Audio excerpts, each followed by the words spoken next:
The Only Warrior Cats podcast strives to be family-friendly, but we may cover themes not suitable for all audiences. Listener discretion is advised.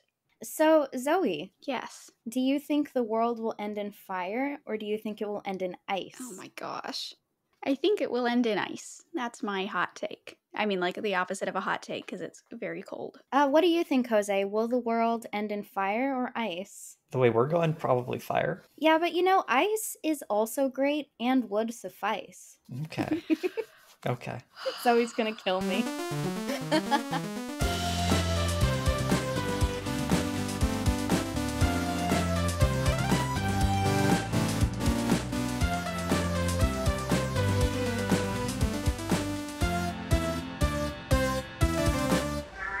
Hello, and welcome to the Only Warrior Cats podcast. We are the only Warrior Cats podcast, and this is the show where two Warrior Cats veterans read through each of the books with their new-to-the-series friend and help initiate him into the world of the Warrior Cats. I am Zoe B, and I am joined today by my two absolutely wonderful co-hosts, Lola, Sebastian, and José. Hello. Hey, everyone. So today we are going to be discussing the second book in the series, Fire and Ice. And if you have missed our first episode where we talked about the first book, then go ahead and check it out. It will be linked wherever things are linked in during podcasts.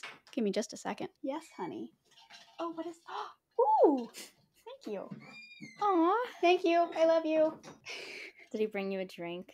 He did. Aw. So, José, would you like to summarize what the heck even happened in this second installment of the series? Yeah, this one was pretty intense. It wasn't quite as busy as the first book, since it assumes we have some understanding of what this is all about. But okay, this will be Fire and Ice as quickly as I can summarize it. Good luck. Godspeed. So we open up with 3 clans now left in the woods, and that means they're 1 clan short. When they go to their big meeting and all the clans are talking, Shadow Clan and River Clan are ready to take over Wind Clan's territory, but Blue Star steps up and says, Star Clan said there should be 4 clans, so we should make sure there are 4 clans and bring Wind Clan back.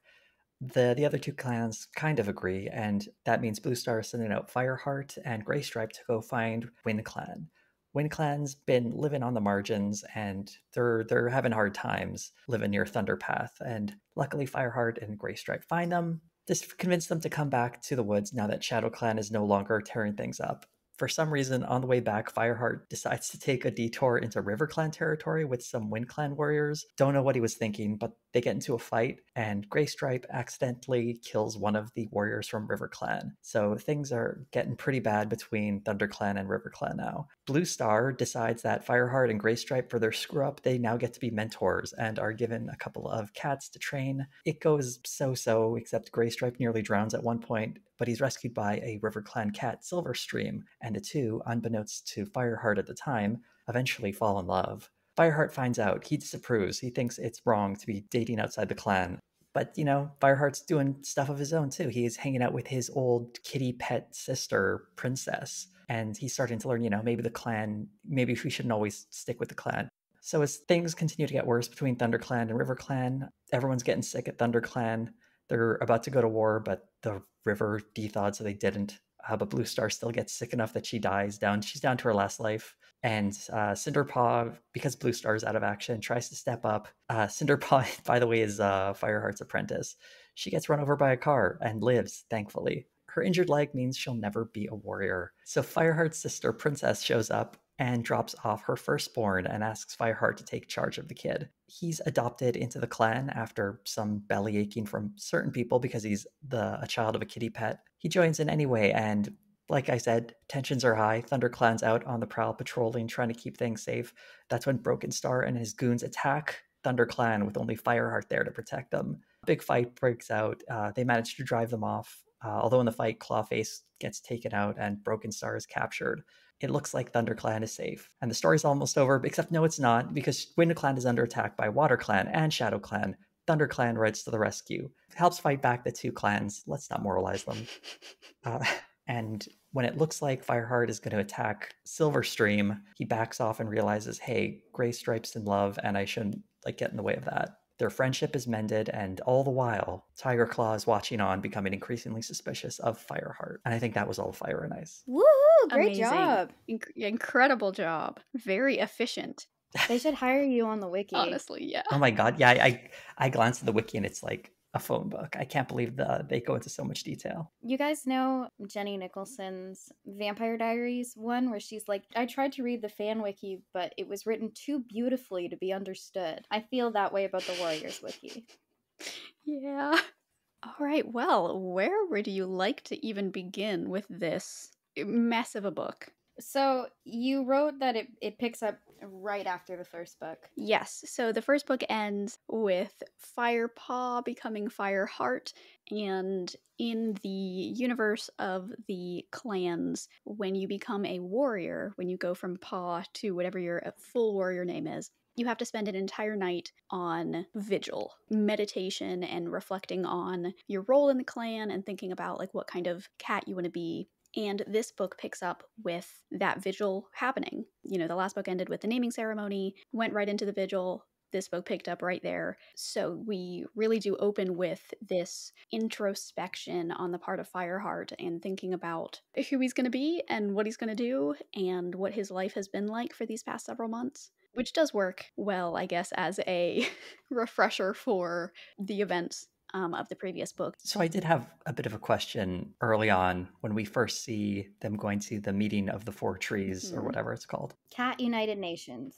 The Four Nations. What I was wondering about Blue Star, and the more this book honestly did not do Blue Star a lot of favors in my my estimation of her. No? When it started off, I get her standing up for Wind Clan, but her reasoning is kind of weak, and it's sort of traced throughout this book. I think Blue Star really only understands things through the lens of prophecy and through some sort of appeal to mysticism or tradition or the way things should be in the forest. We see it again later when Cloudpaw is possibly going to be, or the cat who would be Cloudpaw is being considered like a choice or an option to join ThunderClan. And Blue Star is again like, well, normally we wouldn't, but he does have the right blood, so maybe. Everything about Blue Star, I don't know. She seemed like in the previous book someone who was more willing to see things differently, and she was just sort of at the mercy of the clan rules. In this one, she seemed more like she's trying to uphold clan rules and order. I think that's Blue Star's main character conflict, is she's torn between like her values and wanting to uphold the values of her society. But also I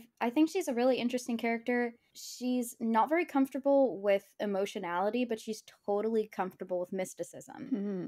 So, like, she doesn't buy appeals to emotion. She's like, Ravenpaw would probably be better off because he was a little wimpy coward. A scaredy cat, if you will. Yeah, exactly. A scaredy cat. But whenever there's a prophecy, she's like, oh, snap, you guys. We better listen. StarClan's wisdom and all that. Yeah, she felt very, like, cold in this book. Like, more so than in the last one. Kind of icy. For instance, yeah.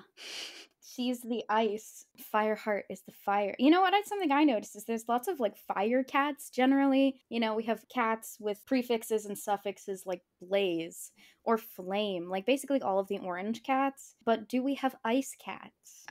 Actually, Lola, clouds are made of ice. Tiny little icy particles. Which I'm sure the cats know. Could you rephrase that with an appeal to mysticism, please? Because I don't understand. I was told in a vision by the spirits of the sky that they live in a world of jagged, icy particulates that spread like a blanket over the heavens. Fireheart is like citation needed, and Blue Star is like, it was revealed to me in a dream. Also, I laughed so hard how at the beginning of the book, when you read the character descriptions, he's referred to as a handsome ginger Tom. They needed to let you know that he was good looking. It's funny because they're all just cats. Like, we think all cats are cute, but they're like, we need you to know that this cat is considered good looking by the other cats. I don't know. As someone who has two different orange tabbies who are very... Like, all orange cats are relatively similar in that they're all real dumb and just absolutely full of love and joy. But my two boys, they look very different. Where Desmond, he is the fat cat that shows up in a lot of my videos. He is very traditionally attractive as far as cats go, I think.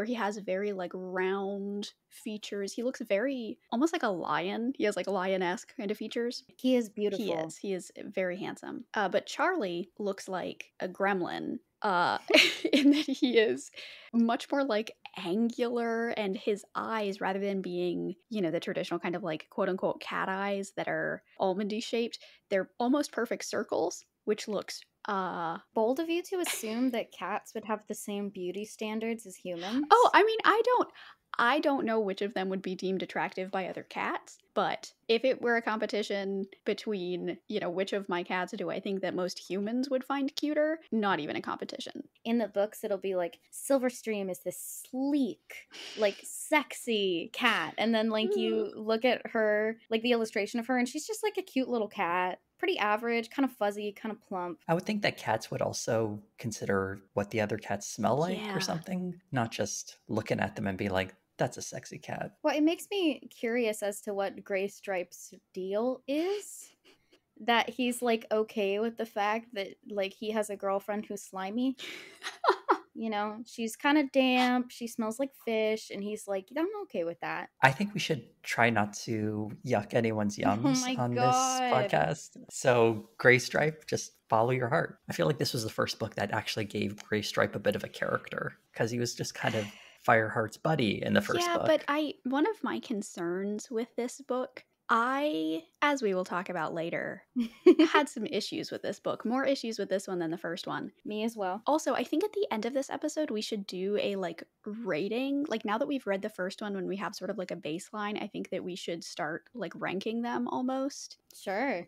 So one of my issues with this book, one of my many issues, was Gray Stripe's characterization. He, in this book, I think was very, at least for the first third or so of the book, before all of this stuff with White Claw and Silverstream happens, he's just kind of oblivious. We don't need to beat around the bush. He's Ron Weasley the cat. Yeah, he is. And it's funny because Fireheart is not Harry Potter the cat. No. I feel like he's got a pretty strong and distinct personality from book one. Yeah. But Gray Stripe is just Ron Weasley the cat a lot of the time. He just felt very weak, and not in like an actual, you know, strength kind of way. Like clearly he was able to, you know, throw somebody off a cliff, but but no, I think that he's just not a good character in this book. I think they were just like, okay, kids love friendly, bubbly, outgoing characters. So, like, kids who read are bookish and introverted, and they want to be reminded of their best friends who pressure them in real life. So they were like, we need to accentuate Gray Stripe's personality, which is interesting because the first two books were written by Kate Carey. She wrote both of them. So the characterization shifting is a little bit mysterious because you can't chalk it up to like, well, maybe it was a different author, because it wasn't. It was both the same author. Yeah, that is odd. Yeah, I would have guessed this one maybe had a different author just from the vibe of it. It wasn't entirely consistent. Yeah, with I the first agree book. that the voice sounded a little different. I think the technical writing was better in this one. There were two mistakes that I caught, and I'm not, this is not a CinemaSin situation. This Ding. is not, like, I understand, you know, these books came out before the series exploded in popularity. Ding. Oh, that was awful.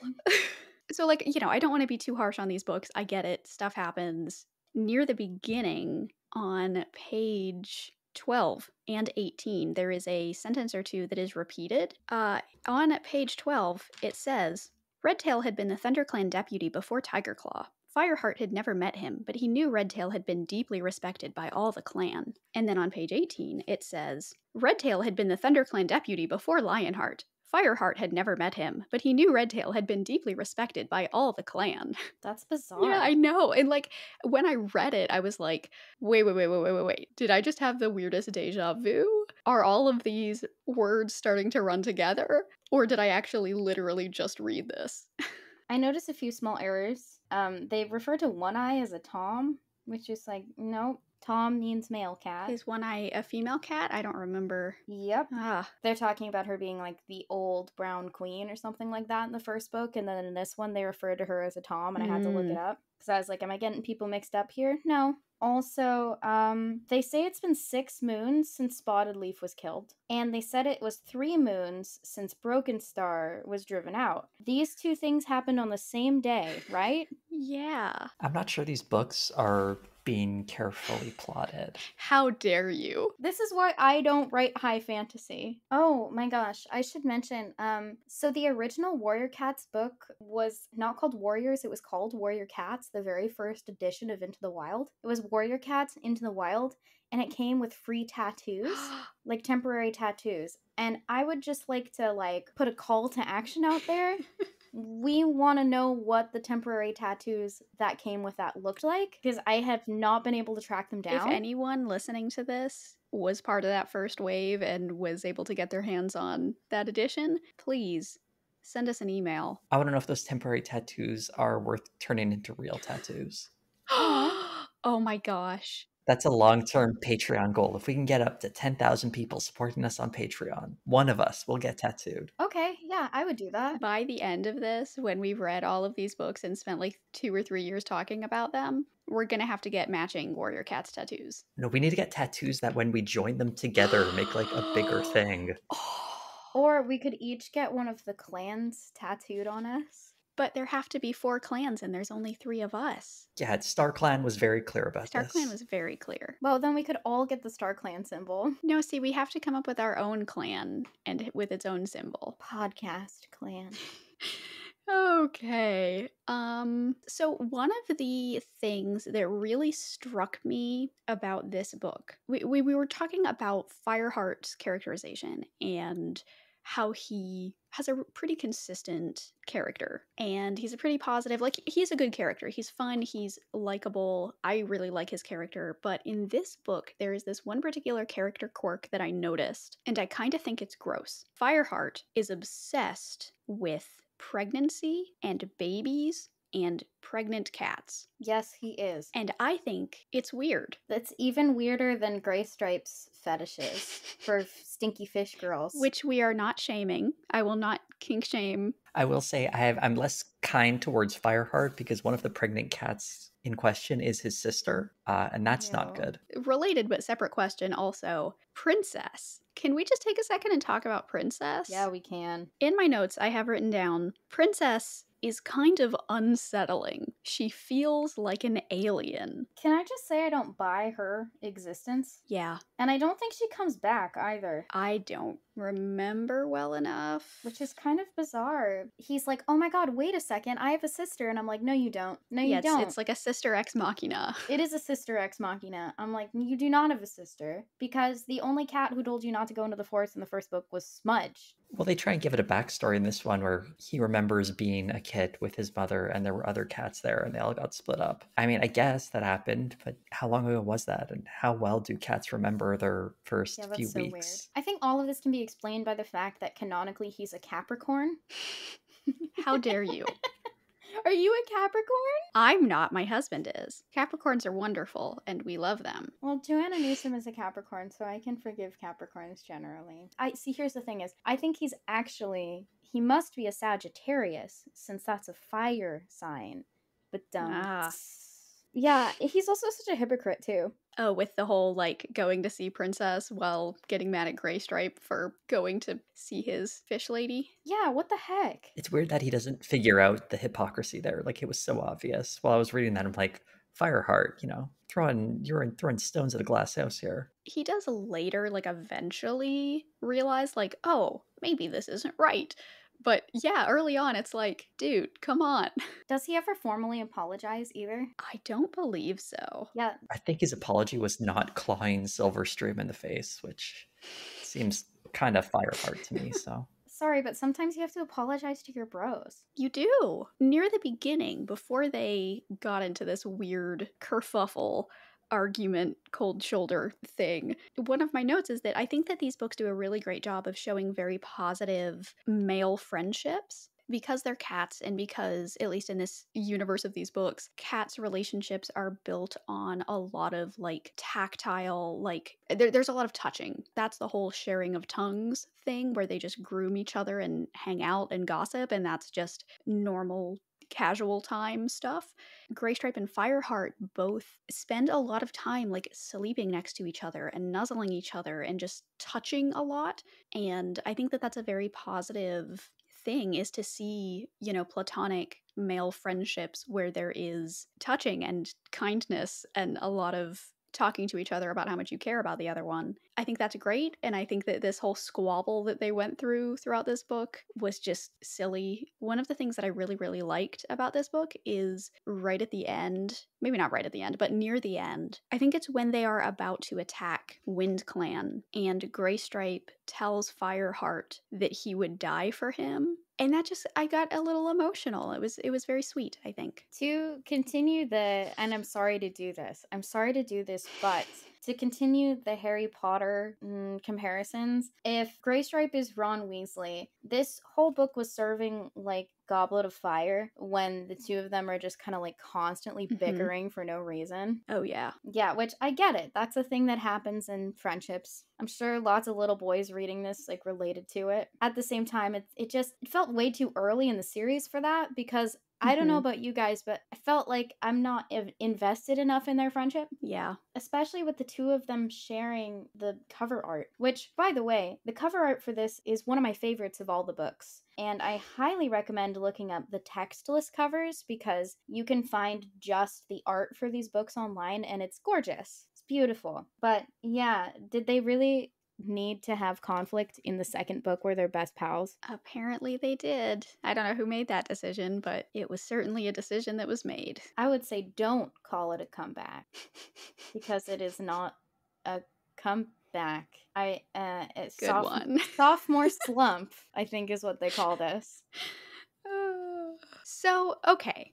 So what is the deal with Fireheart's obsession with pregnancy and babies and all that stuff? Are they trying to tell us that he's like become sexually mature? Is that it? Yeah, I mean, is it that like he wants children? Like, is it that sort of like fixation, you know, where he's realizing like, I have the power to make this thing happen? Or is it something different? I mean, he also becomes a mentor in this book as well, taking Cinderpaw under his paw and starts becoming a bit of I think it's about him growing into a leader and becoming something of a patriarch, which would match with the whole fatherly vibe thing that he has throughout the book. I just think it's fascinating that they jump straight from like coming of age into like, now you're a parent. I mean, in the animal kingdom, that is often how it works. Yeah, but like these are anthropomorphic animals. What? No, this is perfectly zoologically accurate.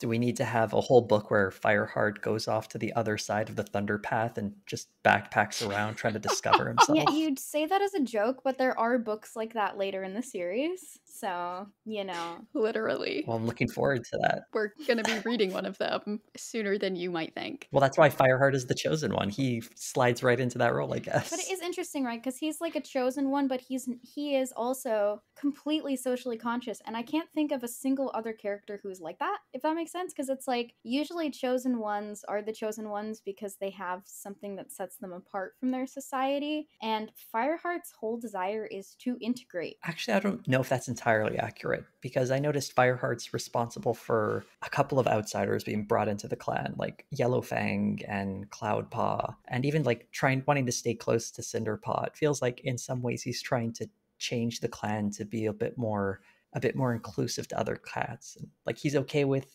Ravenpaw taking off and doing his own thing as a solo cat. He's also one of the only people who is, I think, in fact, he's the only cat who is not pro-war with RiverClan. Like, when he and Sandpaw go out and they, you know, find that the river is frozen over and they come rushing back, and Sandpaw is all like gung-ho and tells Bluestar, we need to attack now because the river is frozen so we can get to their territory. And Fireheart is the only one who's like, I'm not sure. Well, I guess except Graystripe, because Graystripe, the only reason that he cares is because he has a girlfriend. Fireheart seems to think everyone can just get along too. Like, when they're cutting back through RiverClan territory, I was immediately like, oh, that's a bad idea. But he's like, well, we're doing this mission with their knowledge, right? They'll be fine with us cutting through their territory.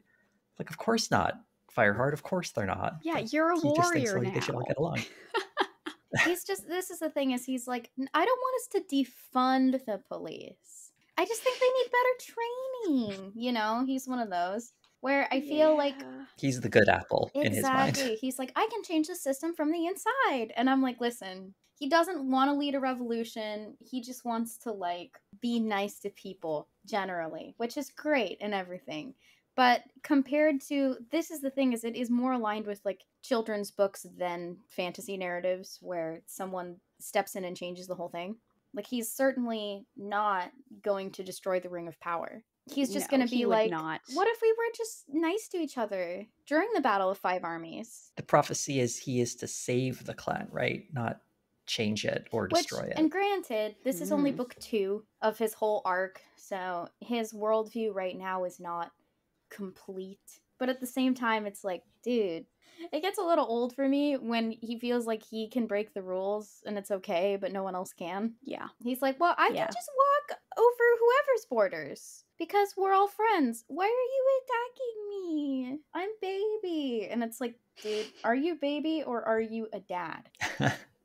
It's like, yeah, we accidentally killed one of their warriors, but, you know, I think I'm ready to be a mentor.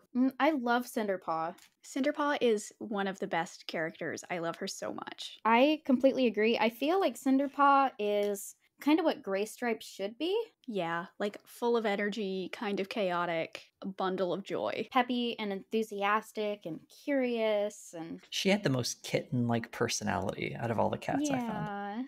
How did we feel about the pacing of this one? Awful. So bad. I did not like how this book was written, okay? This is... The first one got a pass because, you know, it's the first book. I understand it has to do the world building. This one, okay. Jose, let me just say, your summary of the plot was wonderful. It was concise. But I think this plot was nothing. This plot was like the least plot ever. I agree. Lola, something you and I have talked about before is how there's this sort of like obsession with a singular concept of what story arcs should look like, where we have this, you know, 3-act structure, the hero's journey, like there's this one model for what stories should look like. And I am not a fan of that. I think that we should be free to tell stories in a variety of different and experimental ways. But I don't think this book is a good example of an experimental alternate structure. No, I agree, because I feel like it didn't even succeed at a strong 3-act structure. No, it didn't do anything. I was getting really confused towards the end when like Broken Star just like shows up with his bros to like attack ThunderClan. I'm like, oh, I guess this is happening. And then it's like, oh wait, there's still more book, but they just, oh wait, now they have to go help WindClan now. All right. And then it's just over. And then, yeah, then they chase him away at the end. Like nothing was solved. And like even at the beginning, like the first, I don't know, I didn't count the number of pages, but the first few dozen pages, it's like housekeeping of, you know, making sure that you know who has apprentices and like where, you know, Fireheart is in his journey of being a mentor. Then it's just Fireheart complaining that he needs to go talk to Blue Star, but he can't talk to Blue Star because she constantly has Tiger Claw there. And it's like, okay, you need to talk to Blue Star. I get it. Okay, that's fine as far as conflict. And then it's just solved meaninglessly with like it's not even like solved in a creative way or like he doesn't actually have to like solve any problems or think creatively in order to be able to talk to Blue Star. It's just like, oh, a situation came up where I was able to talk to Blue Star. So what was the point of having this be this whole extended conflict of this first part of the book? That's what made me think this might have a different author, because it felt like that whole revealing the truth to Blue Star was a plot point that this author just didn't want to deal with. So Fireheart tells her and she's like, whatever. And they just move on. I'm like, okay. Same thing about Ravenpaw. Mm-hmm. It's like, we told them you're dead. And he's like, okay, probably for the best. And I was like, what? Huh? Disculpe? Like, really? That's your reaction? Yeah. Like, this one has more action than the first, but that doesn't mean it's more interesting. Correct. Like, it just felt like there were no stakes to anything. Like, there was just nothing really important that happened. Well, the conflict of this book is the same as the first. Yeah. It's, like, with the added, sorry if you can hear Penelope. Graystripe has a girlfriend, and he and Fireheart are having a conflict. You know what I mean? But like, other than the interpersonal conflicts, the political conflict has not changed at all. Yeah, I was really hoping Shadow Clan might turn a corner here and become a different kind of clan, but it seems even with a different leadership, they're still the scheming ones, and River Clan still seem like opportunists, and Wind Clan is just back. I don't know. They weren't there in the first book, so I guess now they're back, which is like a status quo to before we even started the series. The marketing, like if I go to the back of the book, with the chill of winter setting in, the cats of rival River Clan are growing restless, while Wind Clan is weak and facing threats from all sides. And I'm like, that's not any different from book one, though. Like you're acting like River Clan are the latest threat and alliances have shifted, but they didn't. Maybe it's making a commentary about politics and how they really are not really changing. It's just the appearance of change when it's just a continuous experience of different clans fighting each other for dumb reasons. I mean, we can respect the fact that political conflicts carry through multiple books in Warriors and that they are all interrelated to the entire clan history. And But- I can see Zoe being like, I don't have to appreciate that if it's poorly written. No, I mean, I do think that the like bigger arcs and the like once we've read like once we've finished this saga and we can look back on the whole like the full 6-book first series, I think we'll get a better appreciation, hopefully, for what this book was setting up, or at least like continuing. But as its own thing, it doesn't feel like a very good standalone story. I think that it will feel better when we can see it as a piece of a larger story. Series 1, this is the one that launched Warriors into being like a phenomenon. And I'm surprised by this because maybe this is just my like childish nostalgia, but I feel like these are not the best Warriors books. Yeah. Again, I have not. I think I reread the first one a couple of times just out of nostalgia reasons, but outside of the first book, I have not reread any of these since I first read them as a child, like 15 years ago. So I have this friend, and she's done a lot of work on children's literature, and she wanted to remind me that the ethos of British children's literature is often about like life as misery and like adequately preparing children for the fact that life is not going to be fun, which as an American child was not the predominant cultural norm. But I also, reading this book, it made me recognize that a lot of the stories I was drawn to as a kid, Charles Dickens or Little Orphan Annie, are about like people who are living in hard circumstances. Well, they do make comments about how the feral cats, or I should say the clan cats, are also much thinner and more gamey than the kitty pets. Like the contrast between Fireheart and Princess was pretty stark. She seemed to be living a good life, whereas he was not, even though he at least is happy because he's free, I guess. There is that kind of mindset that pervades these books. The idea that living a comfortable life is not necessarily a more full life because it's not as exciting. Zoe.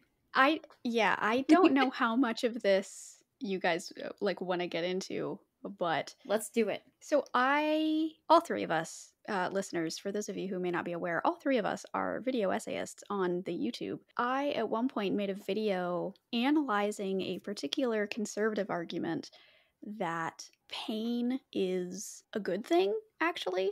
And that pain is sort of like required to have a fulfilled life, and that trying to avoid pain means that you are cowardly and naive and, want everything to be handed to you and you just want stuff to be easy. I think that that's just a really interesting perspective.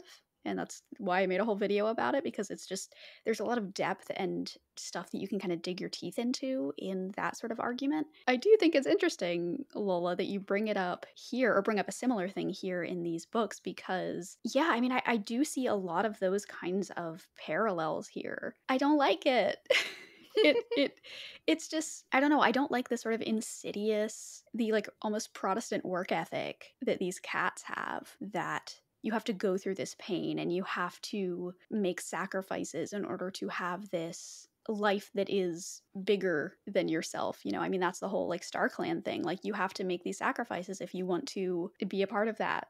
and it's nefarious, I think, because it does have these, undertones of forcing people to go through negative things and telling them to shut up and appreciate it. I had an extremely religious upbringing, which probably explains a lot about who I am. And the term Protestant work ethic has been applied to me a lot. I come from a family of workaholics, and I see a lot of my family's worst tendencies in these books, which is maybe what resonated with me about them when I was a kid, because I'm from a family that's very Lutheran on one side and very Catholic on the other, both of whom are very, like, no nonsense. There's a lot of toxic positivity, and there's also a lot of repression of feelings. So I understand as an adult, I'm kind of an emotionally, I can be kind of an emotionally distant person, and I can also work way too hard when it totally doesn't matter.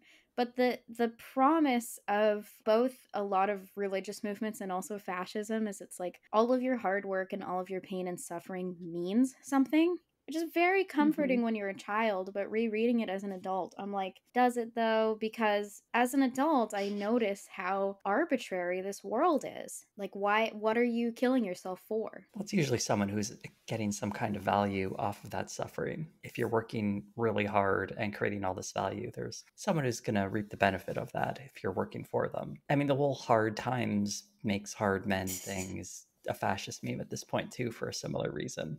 They need you to feel like your suffering is actually a good thing. Never mind the fact that they're just, the reason you're suffering is because someone like that is in power. But so who is reaping the rewards from the cat suffering?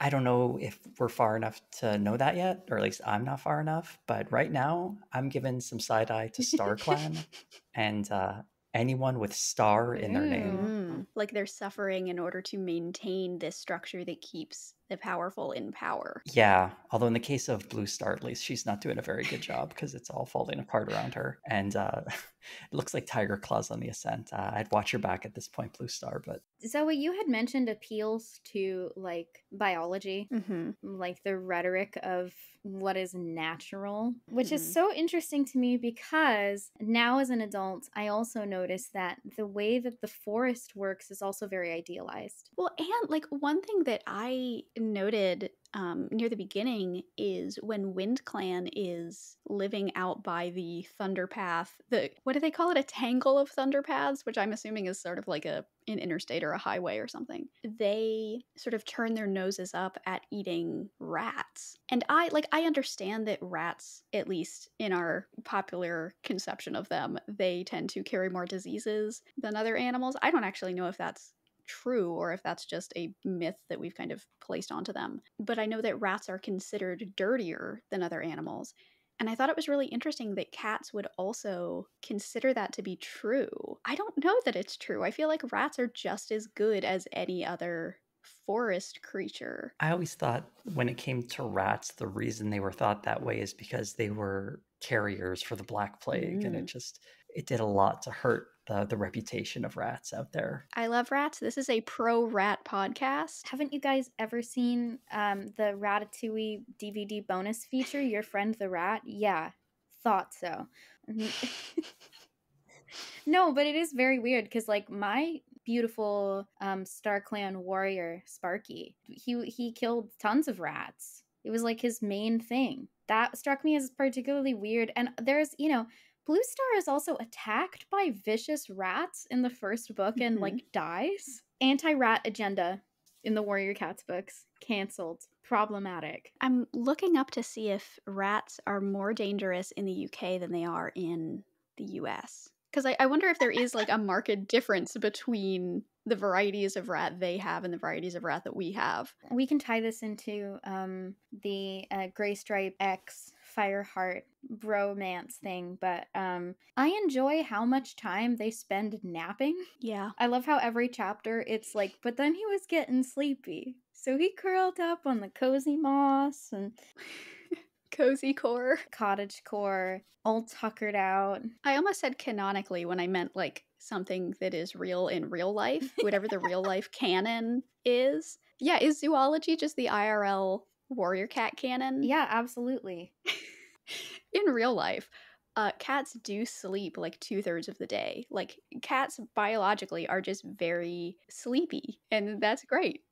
I enjoy that the Warriors books aren't like, yeah, so in the morning all the cats get up and then at night they go to bed. It's more so like they tend to be asleep at night and awake during the day because that's the best time for hunting, but they can also just go take a nap. No one like chastises them for taking a nap. They're just napping. Mm-hmm. Except Tiger Claw because he's ambitious. Isn't that the word they always use in children's books to mean that person is evil? Ambition. Yep. Never be friends with someone who's ambitious. That means they're a murderer. Yeah, pro tip. That's the other thing too, is it's like you have to work hard in this society. You need to be the best of the best, but if you have ambitions, you're looking above your station, and that's not appropriate, which is very British, to be fair. And it's also kind of, not to bring everything back to the fascism stuff, but it's also a little bit, it has some elements of fascism where it's, you know, you need to know your place, and your station is whatever you were born into. And that gets sort of back into that like biological element and the bioessentialism of your genes, and the situation that you were born into is destiny. No, it's like the something of your birth, the station determines. Is that what the it station is? of your birth? Maybe. That doesn't sound right, but there's not a lot of economic mobility in Warriors, which is funny because they're all just cats. Well, and it's like they have this idea that your clan is a fundamental biological part of who you are. And that's so insidious. Like there's a couple of quotes that I wrote down near the middle of the book where Tigerheart is reminiscing on what it means to be a clan cat while he is talking to Princess. He says, he caught a glimpse of what the clan cats must take for granted, the closeness of kinship, a common bond determined by birth and heritage. Now, this might be a little too oversensitive, and also this book was written in the early 2000s, but the word heritage, I think, is a red flag, just generally. Well, and so later, just a couple pages after the line that I just read, he also says, were the deep-rooted memories he shared with Princess stronger than his loyalty to the clans? There's this idea of like your blood being this like all-powerful connection that connects you to the people that share that blood. And like I understand the idea of blood relatives, and even in most like Western countries, we have this idea as part of our culture that like birth parents are more like you have this closeness to your birth parents that can never be replicated by your, step parents or adopted parents or what have you. And it's gross. Like blood is not that kind of powerful thing. You see this later also with Greystripe, because this is not just Fireheart. I think this is something that is shared across all of the cats, where Greystripe, when talking about Silverstream and why they're so compatible, he says, we share the same thoughts as if we were born into the same clan. And it's like, why? I don't really know what that means, first of all. Which I found so romantic as a child. I had literally like pasted that line on my wall. Aww. As a kid. Like I wrote it That's out on sweet. a little piece of paper because like it's so romantic. But is it though? No, as an adult, Lola? I'm like, it's all very incestuous. Oh, well, and let's not also talk about the way that Fireheart talks about Princess. Ooh. Yeah, but even besides that, the idea of like this is your clan and no outsiders allowed. I'm like, okay, and how long does that last before you're all? I mean, but I have the same issue with like my family being like, we need to find you a nice Irish boy from your dad's hometown. I'm like, my dad has 91st cousins. Yeah, I'm like, I'm probably related to half the people here. I won't, because I can't. Also, I'm gay, but whatever. No, but really, it's like they're all mad at Fireheart Plus for chain migrating, as if they're not, a tiny clan that needs more cats, and also is kind of already really incestuous. You see a lot of similarities to the xenophobia in the US in regards to like migrants, where, we have this, well, I say we, racist people have this idea that, if we allow some migrants in, then they're going to have, quote unquote, anchor babies, and they're just going to be bringing more and more of them in, and then we won't be able to stop them. And then you get all those ideas of like white replacement and all of that gross fascist garbage. I wonder if it really is a like one-to-one relationship here between, you know, this real life xenophobia and what we're seeing in the books. In real life, you could argue that it's good to have migrant workers come into this country so that they can work, because then, you know, we're more productive and we can make new stuff and, you know, it will be good for the economy. But the issue comes when we have to see immigrants as actual human beings that are equal and should have rights and healthcare. And similarly in the Warrior Cats books, you know, you can sort of understand the idea of needing to bring in outside cats to have a more stable population and to have more people to hunt and catch food. But the issue comes when they have to see these kitty pets as warriors. That's the issue, is like they're okay bringing in outside cats to help them. They don't want to have those outside cats be seen as equals to them. Like that's where the issue is. Well, and my question would be, would they be okay with an outside cat coming in as a full-time mother? Like as a queen, not a warrior? Oh. Is it about like the title of warrior and the ritual of like you have to first be an apprentice and earn your name and hold vigil and all of this? Because there's all these rituals that define being a warrior, but really it's just like, hello, are you an adult cat aged 25 to 40? You know, in cat years? Well, then you are a warrior. Like, I don't know, has there ever been a cat who was like, no, you're a crappy apprentice, so you can't be anything else? Like, those guys just kind of defect, right? Like, Ravenpaw left and will forever now be Ravenpaw. And I mean Cinderpaw. Tangentially, not necessarily related to Cinderpaw, but on the topic of medicine cats, yeah, it's interesting how that is an extremely, like, specific job that requires a very specific skill set. And yet, there never seems to be any trouble with, like, more than one kit wanting to do it. Yeah. And also the fact that there is only ever one medicine cat, one like full-time, not in training, full medicine cat. Yeah. You'd think that maybe they would need more than one, but Why don't they have apprentices for medicine cats, like as a regular thing? Why would they wait until like someone gets run over by a car before deciding like, maybe we should put this one and make her hang around with Yellowfang a bit? It's always the gay and disabled kids that they Yeah. ask to be medicine cats, which is like, hey. Oh yeah. I mean, Spotted Leaf was able-bodied, which Yeah, but she was not well. Yeah, I think she had some. I don't think the Spotted Leaf was neurotypical. Oh, I was thinking more like maybe she wasn't into Fireheart in that sense, but I guess that's another explanation as well. Although this book did have a lot of Spotted Leaf that I didn't really appreciate. Yeah, we did get our first official, real Spotted Leaf vision inside of Fireheart's. Well, not even just in his brain. Like he smelled her, which is super gross. I didn't like saying those words right then. He smelled her. Yeah, she's like his Obi-Wan Kenobi or something. Yeah, she force ghosted. Oh my god. I'm reminded of like spiritualism, as in like the religion spiritualism, and the idea of spirit guides. Yeah. Spotted Leaf is like Fireheart's spirit guide, and it's kind of funky. Yeah, like he did a seance and she's giving him this information that he needs. And he smells her. Ugh. Sorry. I don't know why that grosses me out so much. I was going to ask if you were familiar with the term, or either of you were familiar with the term of a woman in a refrigerator. Yes.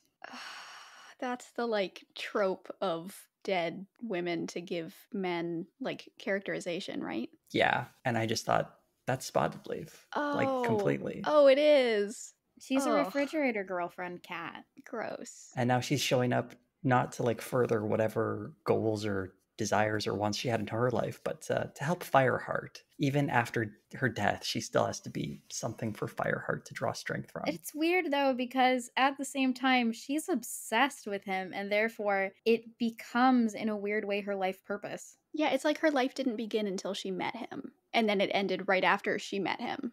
Lola read that obituary or that summary of her life, and it didn't start until like book 1. Obituary. For real, though. How makes me wonder how young she was. Maybe she was just like slightly older than him. I don't know, because it said, if only she had been a few moons younger. It's kind of giving Anakin and Padme, I won't lie. Oh, it is. Ugh. It's very like, are you an angel? No, I'm Natalie Portman. And then she dies. Same thing. Can we also talk about the stinky fish girlfriend, as in, I have a conspiracy about Gray Stripe and Silverstream. Okay. As long as this conspiracy does not contain spoilers, because this is one of the few things that I do actually remember distinctly from this series. So. Me as well. Love Silverstream, by the way. Sorry, I keep referring to her as the stinky fish girlfriend, but I think it's funny. Do we think they met before their meet cute? Okay, see, that was also a thought that I had this while I was reading this book. I think the timeline is a little, dare I say, fishy. I think someone's writing their resignation letter right now from that clicking I heard. No, I'm looking up some important information that I am not allowed to tell you what it is. Okay. I thought it was kind of strange that they got together so quickly. Like, I guess a brush of death would do that to someone, but even so, it didn't seem as smooth a fit as the book was trying to portray it as. So the fact that maybe the idea of there being some backstory there, yeah, maybe. I think their first meeting was too flirty. It was suspiciously flirty. I guess it comes down to whether you believe in, like, love at first sight, and whether they did just fall desperately, madly in love with each other during that moment. Irrevocably. But I do also think the way that this book covers, like, trauma and, like, PTSD, and the way that, like, going through all of these horrific things that these cats go through changes you. You see that with Gray Stripe, where, you know, right near the beginning of the book, he accidentally kills a RiverClan warrior, and then later he himself almost dies while falling in the icy river. You see these mood changes with him, and you see that he becomes very quiet and introverted and melancholy. You know, I don't know that we can ascribe that to anything but trauma.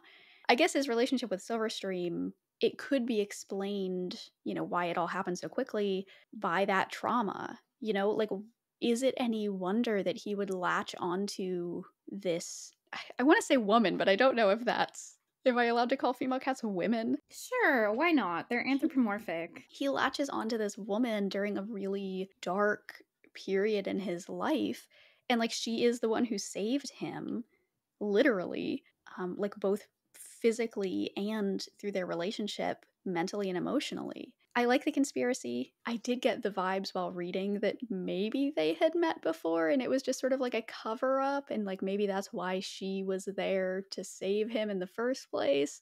But I do think that flirty. the trauma could be also an alternative explanation for the immediacy of their super deep, super passionate love affair. If the series is just like, they're soulmates, cool. I'm totally down with the idea of soulmates. But why is it that, like, by the time Fireheart gets to them, they've definitely seen each other a couple more times, right? It's like they're seeing each other every day. Where do they find the time? Well, everyone is off napping. The positioning of Silverstream as a princess, as, like, the RiverClan princess, because I thought that was a little over the top. Yeah, I think it's stupid. It just feels so cliche. That's kind of part of it, right? Is it's like, if the clan leaders are divinely ordained by StarClan and given 9 lives, does that then make Silverstream, like, also uniquely divine? Or is she just like a cat? I mean, I feel like we get conflicting information because on the one hand, there is this obsession with, like, your blood and your clan, if not your, you know, quote unquote family. But on the other hand, like, you very rarely, at least to my knowledge, you very rarely get clan leaders that are parents and their children. Like, you don't see that very often. Don't those powers have to be bestowed on them by StarClan? Yeah, and, like, the one place we did see it, I guess, so far at least, is in ShadowClan, and they're the bad guys. Sorry, I was just Googling who Gray Stripe's parents even are. They were indeed full-blooded brother and sister. No. What? Oh. Is this just something they never mentioned in the books that fans figured out, or what? Do we know that for sure? Is that 100% for sure? Is that in a prequel book? Yeah, I'm searching for it. Or maybe he just says it at one point. Like, my parents were brother and sister. There's nothing wrong with that. His mother was Willow Pelt. You can't look up any of this, Jose, because there's lots of Yeah. spoilers. Okay. It doesn't say who his father is on the official wiki, but there's all these articles like why is Gray Stripe an incest baby?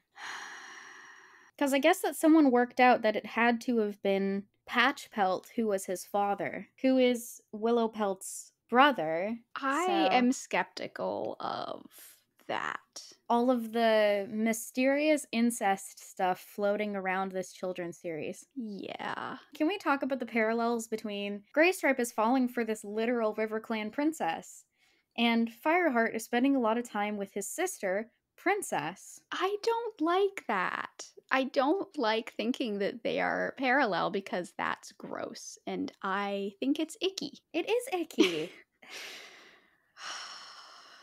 Oof. I feel really bad for Dustpaw and Sandpaw. Our heroes are apprentices after Dustpaw and Sandpaw, but Dustpaw and Sandpaw only become warriors at the end of book 2. Yes. Which is not fair. Correct. Well, neither of them are the chosen ones, so. There is this entitlement, too, because Fireheart is always like, I need to hang out with Blue Star. I need to talk to Blue Star, blah, blah, blah, blah, blah. I'm like, I know that you were her apprentice for like 2 minutes, but cut it out. Oh yeah, he knows that he's special, and it's a little sad. It's this like, why is everyone treating me differently? It's only that I'm like extremely cool, special, handsome, smart, mystical. Yeah, he's starting to get visions in this book, too. It's kind of giving like Ebony Darkness, Dementia, Raven Way crying because she's too beautiful. Oh yeah, I mean, you know, if Fireheart were a girl, she would be a Mary Sue or a Meowie Sue. Well done.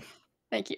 I think he's flawed enough that he's a realistic character, but honestly, in this book, I think that Fireheart's characterization was great. Like, I liked him even more by the end of this book than I did at the end of the previous book. Agreed. Well, the first book, he didn't really know who he was. And this one, he feels a little more defined, like he's coming into his own. The Erin Hunters had the courage to make him a hypocrite, so that's cool. Like, one of my favorite parts of this book, as far as Fireheart's characterization at least, he's very kind, especially to older cats, like the elders, and like Yellowfang especially. I mean, he is always so respectful and like he sees them as equals. Whereas I think a lot of the times in the clans, you see people who are like, oh, they're just the elders. Like they can't fight or hunt very well anymore. So like they're not, you know, helpful members of society. And the elders are the ones who accept him 1st too. Like the mother of Cinderpaw, who's makes special mention that she remembered how Fireheart was the one who rescued her kits. Yeah. Do we want to talk about the Tiger Claw stuff? What even is there to talk about? I mean, I know there's a lot, but like... I think it'd be boiled down to like a lot of shifty eyes. A lot of just like, you look at Tiger Claw and he's just like got shifty eyes going back and forth and like he's up to something. And like, so one thing that I didn't like, talking also, I guess, about the pacing of this book, is through most of this book, I would say the first like 2/3 of it, there is this like genuine uncertainty as to whether Ravenpaw was telling the truth or whether he was lying or whether he misremembered and whether Tigerclaw is actually evil or whether he's fine and it's all a misunderstanding. And like by the end of the book, Tigerclaw is just legitimately, genuinely kind of evil. I noticed a lot in the first half of him siding with Tiger Claw whenever he was admonishing Fireheart. He would talk to Blue Star and be like, I don't know if he's ready. He's just like a brand new warrior. Or he would say like, Fireheart, you're being too lenient with Cinderpaw. You have to be a little more, lay down the law a bit more. Fireheart, what are you doing going into RiverClan territory? I was just being like, yeah, Tiger Claw is making some valid points here. Yeah, like he is a genuinely good leader, I think. I mean, not capital L leader, but like he is a smart and, you know, he's very good at strategy and like leading the other cats in hunting parties and raiding parties and stuff. Like Tiger Claw is competent. Maybe that's the problem though. He doesn't know his place within the clan. He doesn't realize he is where he needs to be and not the leader. He's too ambitious. Yeah, those darn ambitious cats. I don't know. Lola, where do you stand on this Tiger Claw issue? I honestly just kind of wish he was a more in-depth character, which hopefully he gets further fleshed out.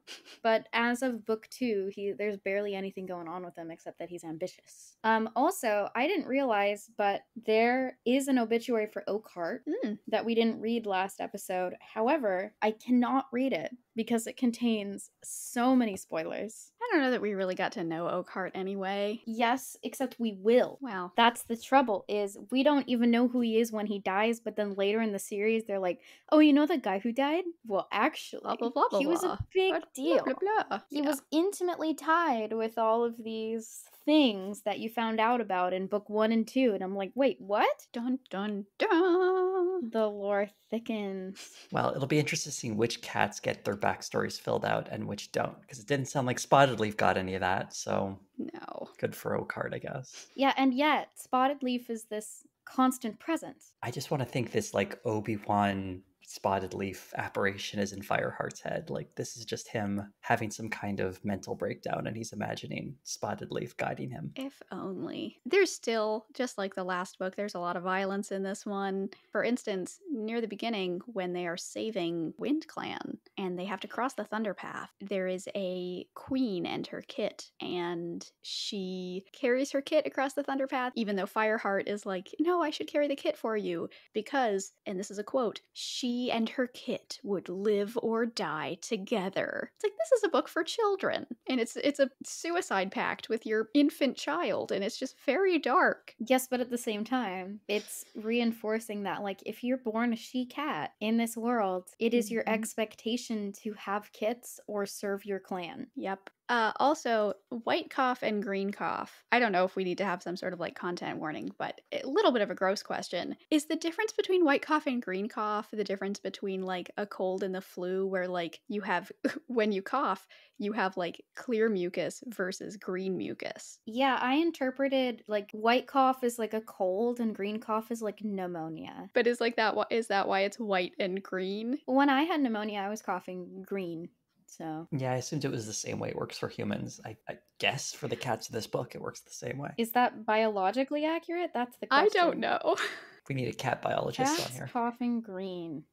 Feline upper respiratory tract infections are a frequent cause. Okay. Mucus is clear in a healthy cat, but a cat with respiratory disease may have green mucus coming from the nose. Awesome. Okay, so it's essentially a cold versus an infection. Green cough is the scary one. Yes. And another sad death for Blue Star. Like, first the rats, now a cough. Yeah, like for being such a powerful woman. I hate using that. She's a cat. She's a cat. For being such a powerful she-cat? Yeah, for being such a powerful she-cat, she sure does have a lot of deaths that are kind of like pathetic causes. And it's not to say that like, you know, like, oh, she's weak because she was killed by rats, but like as a character, I mean, you'd think that they would have given her more, you know, dramatic or like high stakes kind of deaths. If you guys listen carefully, you might be able to hear my cat hunting socks outside. Yes. Because she is like Wait, in the background is your cat right now. hunting socks, or is that her name? Hunting socks. Oh, her name is Mia, but she hunts socks for fun because she's on steroids for her asthma, which makes her extremely aggressive. So she gets a hold of like little pieces of fabric and murders them. She even delivers like the death shake. It's amazing. That is amazing. She's a fierce little thing. But yeah, if you listen carefully, you can probably hear her in the background. I did notice there was a lot of exposition in this book. They also overused the word Scrabble or scrabbling, and that bugged me the whole time. Hated it.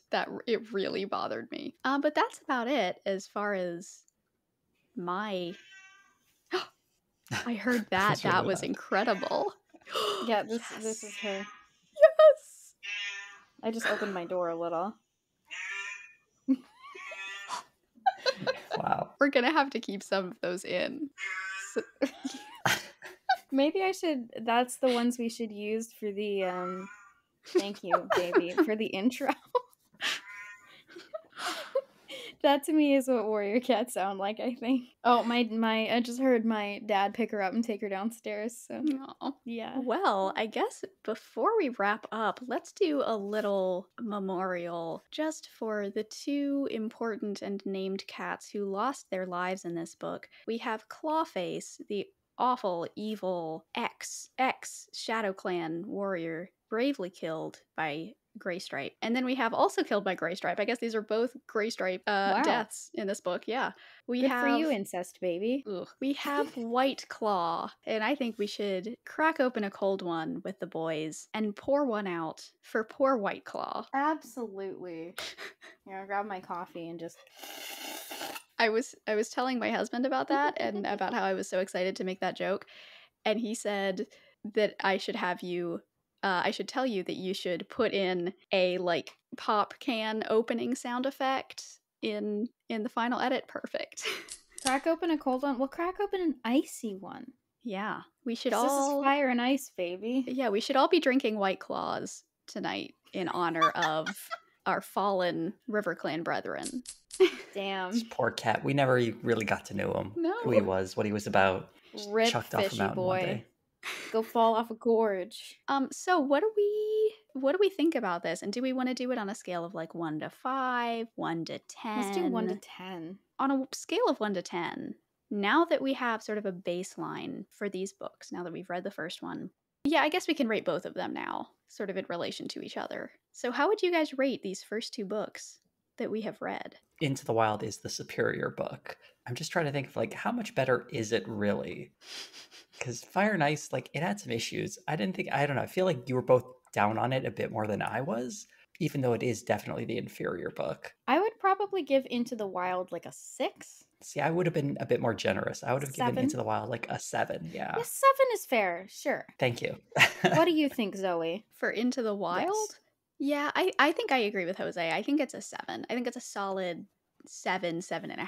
And then I think Fire and Ice is like a 5. Oh, well, maybe we are on the same page on that one because that's kind of what I was thinking too. Maybe I am way too critical. Maybe I think that Fire and Ice is a 4. Ooh, burn. Yeah. Should we create like a ranking list, like a tier list somewhere maybe? At some point, yeah, I can keep track. Yeah, I would love that. So Into the Wild, let's see. Jose said 7. Perfect. We'll see if our math holds. Okay. You had the biggest gap between the two of them. So, Jose, now that Yes. you have 2 of these books under your belt, what would you like to see going forward? What do you expect to see? How has this book changed how you are thinking about this series based on how you were thinking about it when you had just read the previous book? I definitely see the prophecy being a bit more complicated. In the previous book, I thought it's like, this is Fireheart's story through and through, beginning to end. And while it still is, towards the end of the book, it made it seem as though Wind Clan is somehow going to play into this.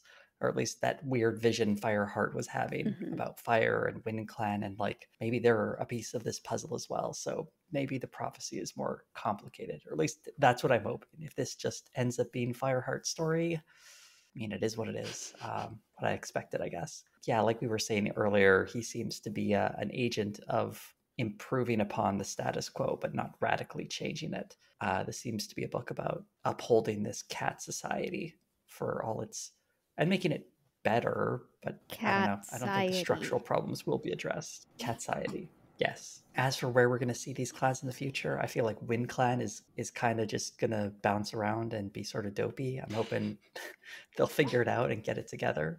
River Clan, I don't know. I'm just giving them eternal side eye because they're just so shady, which is not where I thought they were going. I was hoping they'd be a little different. And Shadow Clan are just bad, which is disappointing. They're just bad. Okay. Or are they? I hope not. I hope we can see a different side of Shadow Clan. And yeah, I think Blue Star's on borrowed time. I'm fully expecting Blue Star to die, if not in the next book, then the one after. Because, I mean, I don't know, maybe there'll be a heavy wind and it'll like knock her over and she'll lose her last life. She'll step on a pine needle. I expect big things from Cloudpaw. Can I just say, I honestly found Cloud Kit kind of irritating. Oh, I agree. Like, extremely irritating. Well, think about him as, the sky's really the limit for him. Ugh. Constantly undermining everything, making me question everything. I remember Forest of Secrets being one of my favorite Warriors books of all time as a kid. So and it has a very dramatic death. I can say no more. I don't Oh. So thank you all so much for listening to the Only Warrior Cats podcast, where we are the only Warrior Cats podcast. Remember, help control the pet population. Please spay and neuter your pets. And until next time, I know that I just said this, but we have been the only Warrior Cats podcast. And remember, fire alone can save our clan.